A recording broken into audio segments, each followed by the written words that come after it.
La mise en œuvre de la politique de la bonne gouvernance de la lutte contre la corruption passe aussi par la transparence dans les secteurs de l'industrie extractive. Depuis décembre 2020, le gouvernement n'a plus financé l'initiative pour la transparence des industries extractives en RDC et déplore la coalition de la société civile qui œuvre pour la gouvernance dans ces secteurs. Elle salue tout de même l'adoption par le Conseil des ministres du plan triennal de travail. L'opacité, le pratique des corruptions, la mauvaise gouvernance et le manque de transparence, des mots qui freinent le développement du secteur extractif en République démocratique du Congo. Adopté récemment lors du 6e Conseil des ministres, le plan de travail triennal de l'initiative pour la transparence des industries extractives en République démocratique du Congo, en RDC, souffre encore de la mise en œuvre.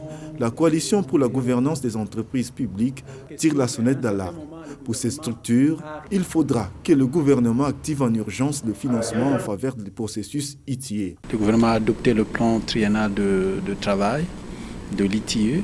Il faut qu'on sente l'urgence dans le financement du processus pour permettre à la RDC de mettre en œuvre toutes les activités, mais aussi de se préparer à la validation prévue au mois de janvier 2022. Mais aussi, il y a des questions de salaire de personnel, de fonctionnement. Donc, il n'y a plus d'argent parce que depuis décembre 2020, il n'y a aucun financement sur le processus. Et donc, il est question que cela soit pris en toute urgence pour que le ministre du Budget, celui des Finances, puisse activer la machine pour que les financements puissent atterrir en toute urgence. En croire cette coalition, le fonctionnement sans faille de ce processus de transparence va de la crédibilité de tous, notamment les opérateurs miniers, le pays, ainsi que la société civile, vis-à-vis de partenaires extérieurs et du marché mondial.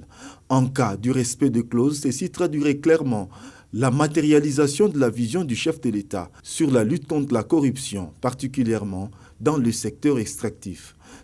Si vraiment la lutte contre la corruption, la transparence des industries extractives et une gouvernance responsable de ces entreprises constituent la préoccupation du gouvernement congolais, nous voulons que cela ne soit pas seulement un discours. Si le gouvernement arrive à financer de manière régulière l'ITIE, cela serait pour nous une preuve que les discours qui est tenu pour la transparence du secteur extractif, mais aussi la lutte contre la corruption dans ce secteur, devient une réalité.